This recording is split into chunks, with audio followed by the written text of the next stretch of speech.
எனக்கும் பின்னால் இங்கு சிறப்பிக்கப்பட்டிருக்கின்ற அருமை சகோதரர் செந்தமிழ் செல்வன், ஷரீப், விடுதலை குமரன், கிருஷ்ணமூர்த்தி, திருநாவுக்கரசு, சவுந்தரராஜன் என்ற 1985 ஆண்டின் இறுதி நாளில் தொடங்கி 86 வரையிலான இந்திய எதிர்ப்பு போராட்டத்தின் களத்தின் நாயகர்களை பாராட்டி நாளைய இளைய தலைமுறைக்கு வரலாற்றை கடத்துவதற்கு வருகின்ற விடுதலை சிறுத்தைகளின் தலைவர், தமிழ்நாட்டில் வாழ்கின்ற அனைத்து மக்களின் உரிமைக்கோளாய் நாடாளுமன்றத்தில் தனக்கே உரிய பாணியில் எடுத்து வைத்து ஆதிக்க அரச பயங்கரவாதிகளிடம் எந்த சூழலிலும் சமரசம் இல்லை என்ற ஒரு கொள்கை முடிவோடு, தெளிவான ஒரு பார்வையோடு, புரிதலோடு இந்திய நாடாளுமன்றத்தின் ஒடுக்கப்பட்டவர்களின் உரிமை கொள்ளாய் ஒழித்து வருகின்ற வைப்பிற்குரிய அண்ணன் திருமாவளவன் அவர்களே, என்னாலும் பெரியாரின் தொண்டனாய் ஆட்சி அதிகாரத்தில் யார் இருந்தாலும், அடக்குமுறை சட்டங்களாக இருந்தாலும், திட்டங்களாக இருந்தாலும் எதிர்த்து களமாடுகிற பெரியாரின் பெரும் தொண்டனாய் இன்றும் நம் முன் வாழ்ந்து கொண்டிருக்கின்ற வைப்பிற்குரிய அண்ணன் கோவை ராமகிருஷ்ணன் அவர்களே, அருமை அண்ணன் தமிழரசு அவர்களே, அருமை சகோதரர் திருமுருகன் காந்தி அவர்களே, அருமை சகோதரர் எஸ்.ஆர். பாண்டியன் அவர்களே, அருமை சகோதரர் குடந்தை அரசன் அவர்களே, அண்ணன் நீதா பாண்டியன் அவர்களே, என்னுடைய அருமை சகோதரிகள் தோழர் சுந்தரவல்லி அவர்களே, தோழர் ஓவியா அவர்களே, எதிராக நன்றி உரையாற்றிருக்கின்ற உமர் அலி அவர்களே,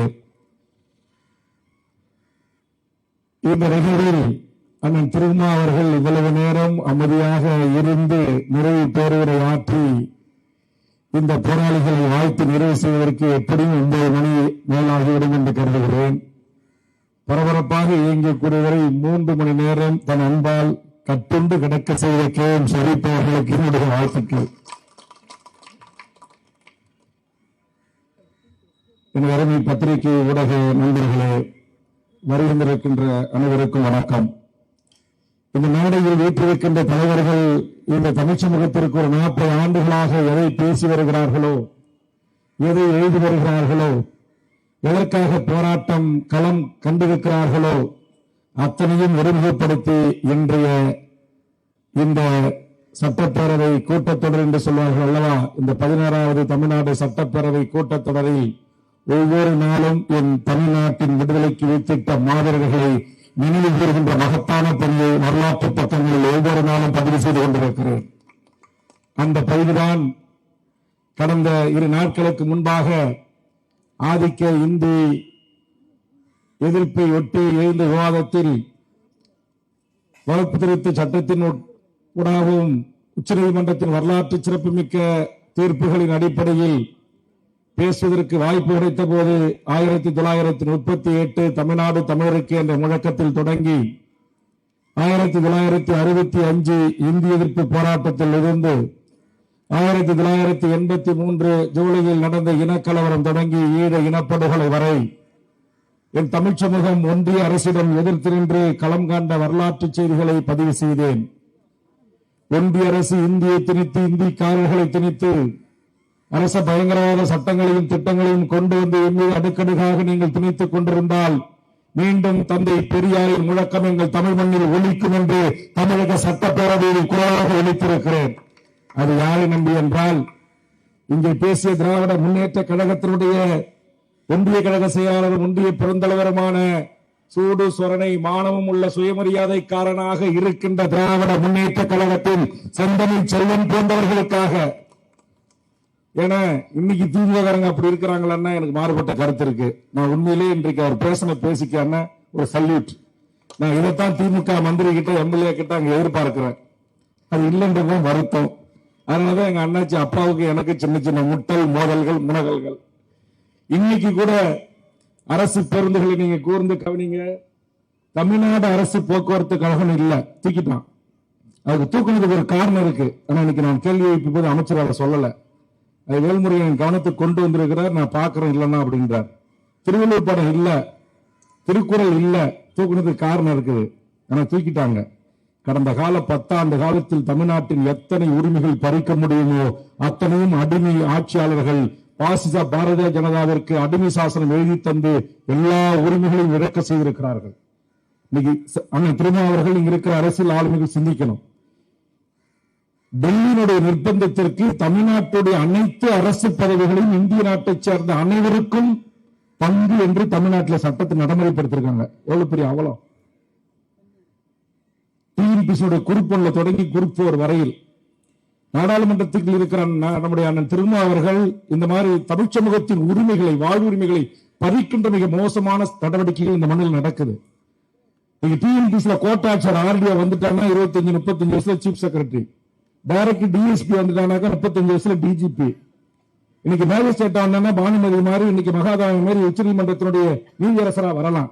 இதையெல்லாம் திறந்து விட்டுட்டான்.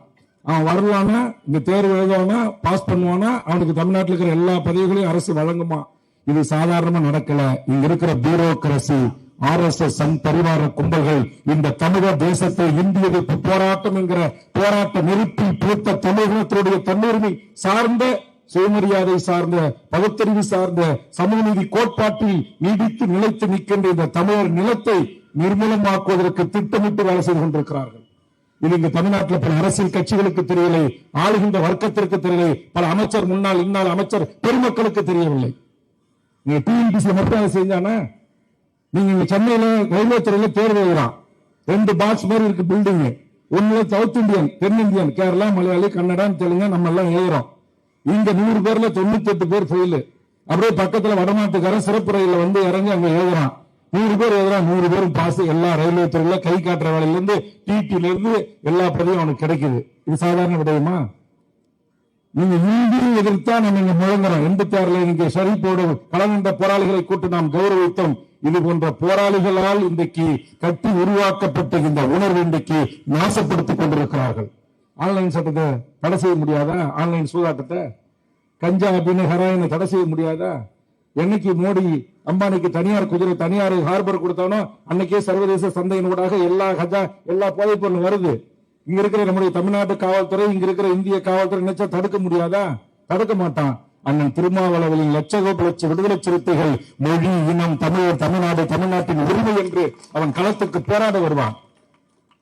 இரட்டை தண்டால் ஒழிக்க வருவான். சாதி தண்டாமை அடித்தர் ஒழுக்க வருவான். அரசியல் விடுதலைக்கு வருவான். சம உரிமை கேட்பான், சம வாய்ப்பு கேட்பான். அதனால் அவனை சிந்திக்க விடாமல் முடக்குகின்ற மோசமான அரசியலை பரிவார கும்பல்கள், சங்கிகளின் நாட்டிலே அதிகாரத்தின் துறைகள் செய்து கொண்டிருக்கிறான். திட்டம் போட்டு எல்லா வேலையும் செய்யலாம். இன்னைக்கு இருக்கிற கலைஞருடைய பொண்ணு கனிமொழி நிக்க வச்சு பச்சை பச்சையா கேட்கறான். உனக்கு ஹிந்தி தெரியல, நீ இந்திய நாட்டு பிரஜையே இல்லைன்னா ஒரு எம்பியை பார்த்து என்ன செய்ய முடியும் நம்மளால? இன்னைக்கு ஆஸ்திரேலியா விமானத்தில் தமிழ் அறிவிக்கிறான்.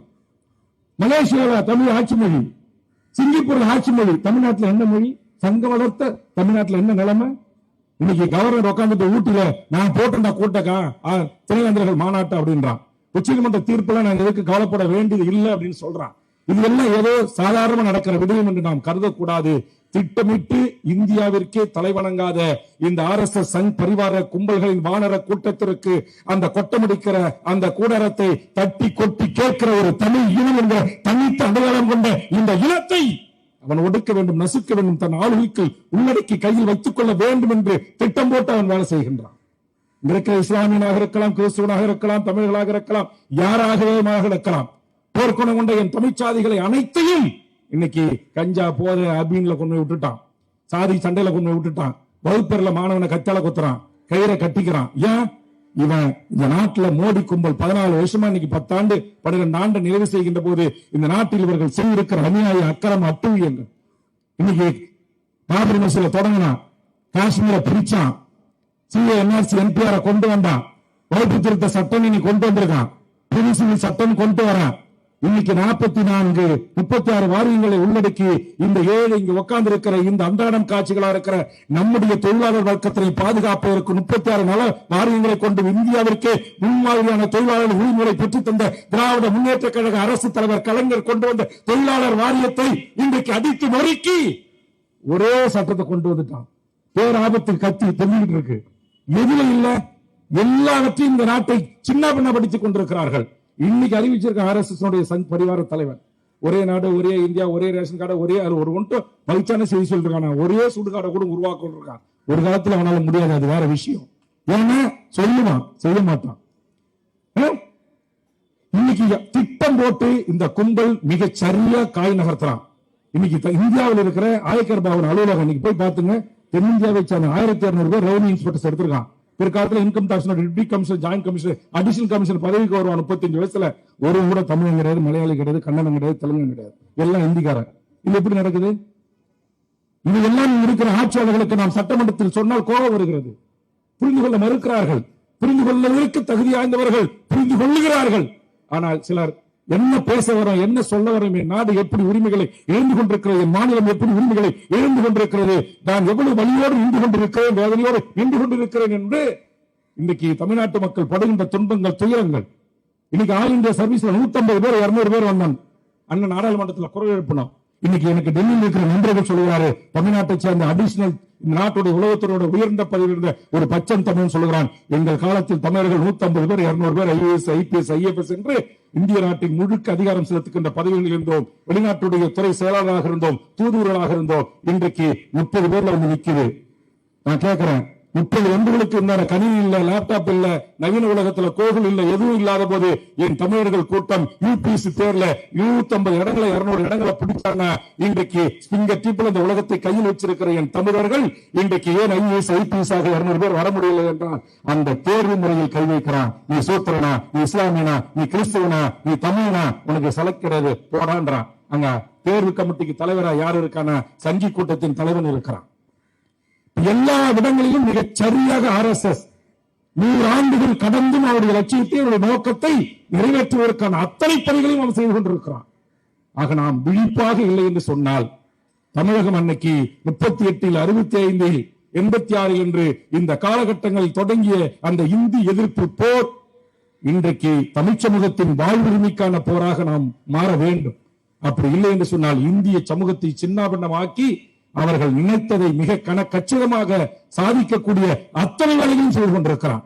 இன்னைக்கு சென்னை உயர்நீதிமன்றத்தில் 45 நீதிபதிகள், எத்தனை பேர் இந்த மண்ணின் பெருங்குடி மக்கள்? இந்திய நாட்டில் இருக்கிற 60க்கும் மேற்பட்ட உச்சநீதிமன்றத்தோட நீதிபதிகளில் எத்தனை பேர் SC, ST, எத்தனை பேர் இஸ்லாமியன், எத்தனை பேர் கிறிஸ்தவன், எத்தனை பேர் MBC, எத்தனை பேர் OBC? இந்திய நாட்டில் 180 துறை செயலாளர்களே எத்தனை பேர் இந்திய நாட்டுடைய பெரும்பான்மை 90 கோடி மக்களுக்கு சொந்தமானதாக இருக்கிறது? நாடாளுமன்றத்தினுடைய இரு அவைகளுடைய பார்லிமெண்டரி செக்ரட்டரிஸ், அங்கிருக்கிற பிரதமர் அமைச்சருடைய செயலாளர்கள் எல்லாத்திலையும் கரெக்டா திட்டம் போட்டு யார் வந்து உட்காரணும் உட்கார்ந்து இருக்கிறான். எந்த தீர்ப்பை யார் எழுதணும்னு அவன் முடிவு பண்றான். பாபர் மசூதிக்கு தீர்ப்பு எழுதணும் சொன்னா பாருங்க, தீர்ப்பு நான் எப்படி எழுதணும்னு சொன்னா இல்ல. ஆக இது எல்லாம் நாம் கருத்தில் கொள்ள வேண்டும். அன்றைய KM ஷரீப்புகள், அன்றைய தனியரசுகள், அன்றைய மீதா பாண்டியன்கள், அன்றைய கோவை ராமகிருஷ்ணன் குளத்தூர் மணிகள், அன்றைய மாணவர் பருவத்தில் இருந்து ஒரு மிகச்சரியான அறிவார்ந்த அரசியலை என் ஒடுக்கப்பட்ட பிற்படுத்தப்பட்ட மக்களுக்கு ஒரு புரட்சியாளர் அம்பேத்கர் வழியில் கற்பி ஒன்று சேர் புரட்சி செய்கின்ற தத்துவார்த்த அரசியலை புரிந்து கொண்டு செய்கிற அண்ணன் திருமா போன்ற எண்ணற்ற தமிழ் சமூகத்தின் தலைமைகள் வரணும். நான் கூட முதலமைச்சர் சொன்னேன், இப்ப நம்முடைய நாடாளுமன்ற உறுப்பினர்கள் நாடாளுமன்ற உரையை பேசுகின்ற போது மெய் சிலிக்கிறது.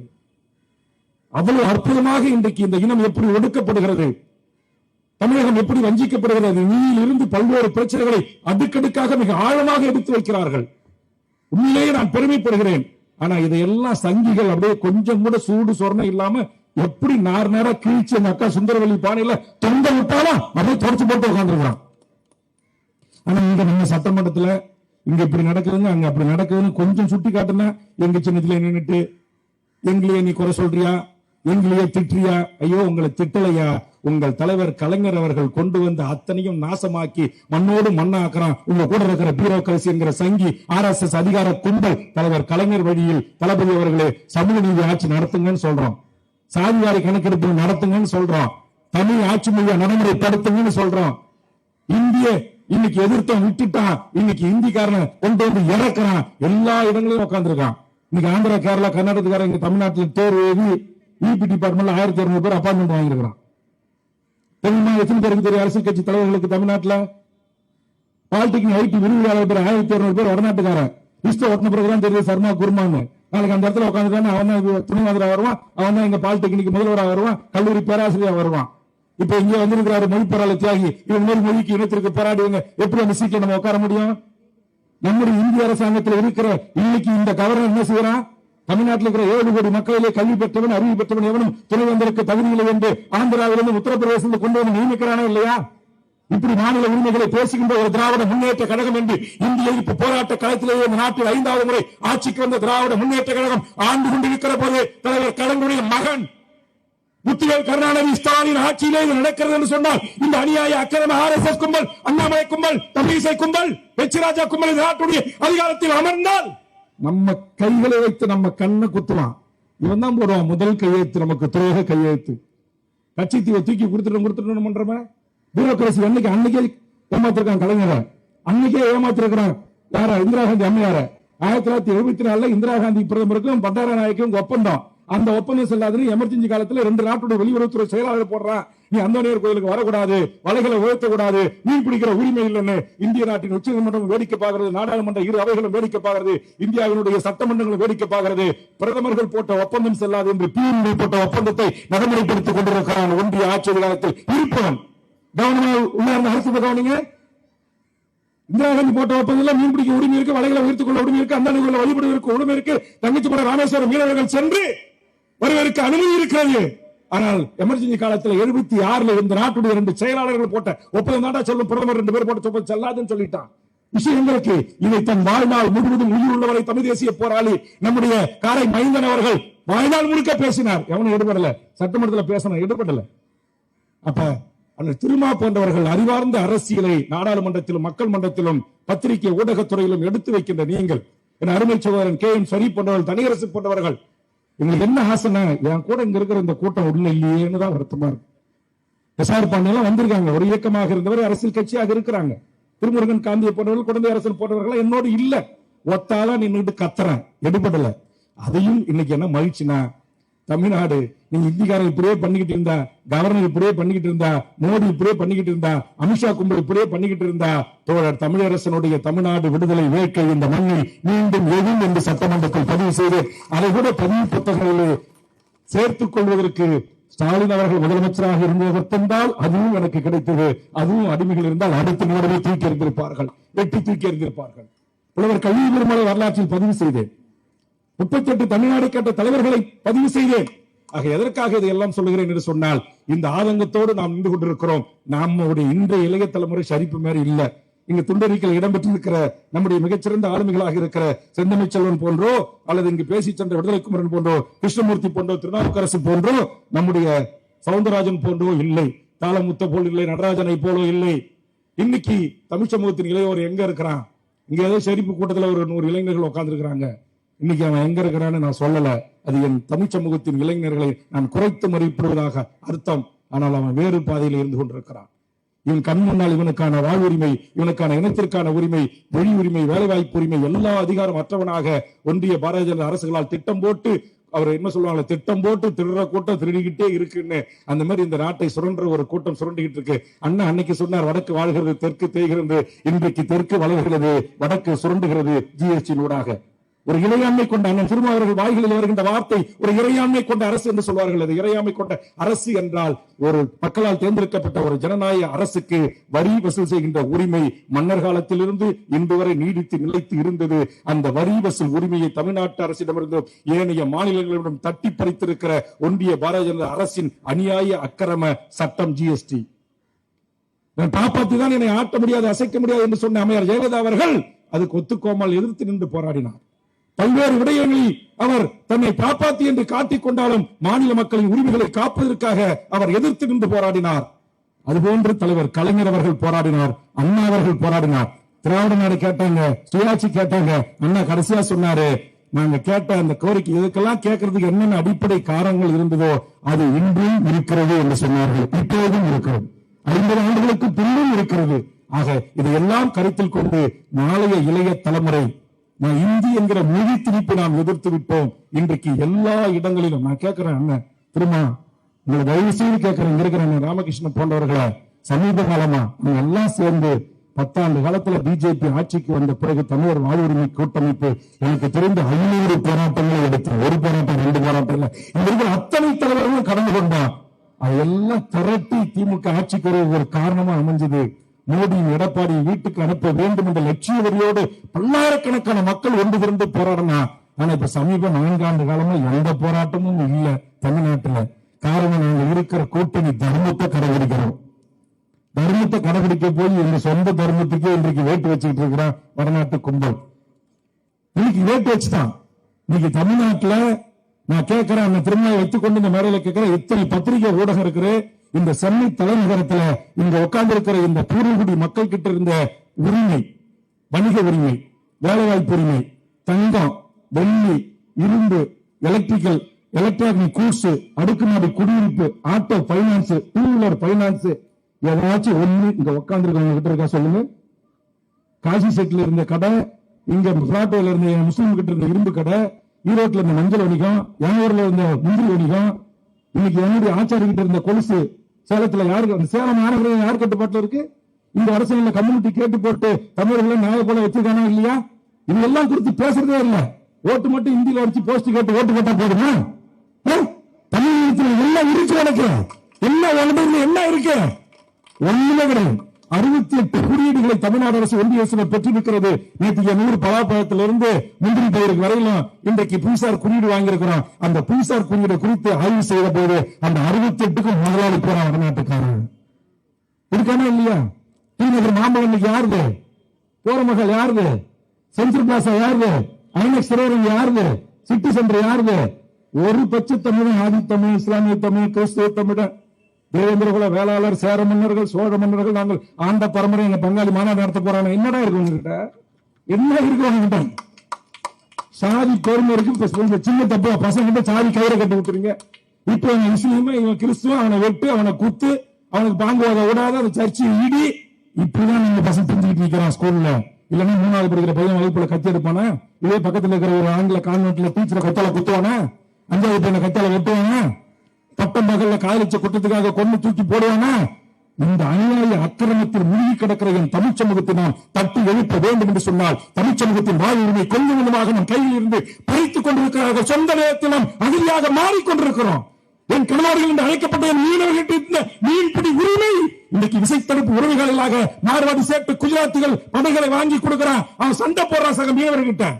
இன்னைக்கு அம்பானி அதானி துறைமுகத்திற்கும் நீத்த திட்டங்களுக்கும் இன்றைக்கு கடலோரம் முழுவதும் தாரை வாக்கப்படுகிற லட்சக்கணக்கான ஏக்கர் கிலோமீட்டர் தூரம் கடல் தான் சொந்தமே ஏறி கொடுத்துட்டான். தனியார் ஹார்பர் வந்துச்சு, தனியார் இன்னைக்கு மின் உற்பத்தி நிலையம் வந்துச்சு, எல்லாம் தனியார் மயம். மண்ணின் மக்கள் எங்க ஆள்றோம்? இன்னும் கொஞ்ச நேரத்தில் எங்க வாழ போறோம்? இதை குறித்து ஒரு அறிவு சார்ந்த அரசியலை என் தமிழ் சமூகத்தின் இளையோரிடம் விதைத்து ஆதிக்க இந்தியை நாம் விரட்டி அடித்தோம்.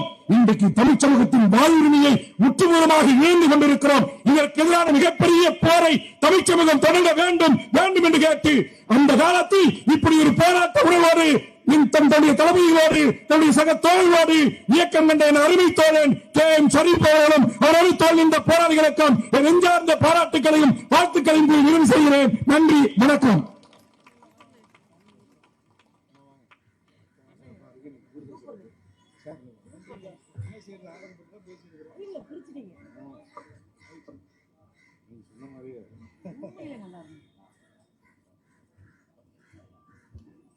நிறைவாக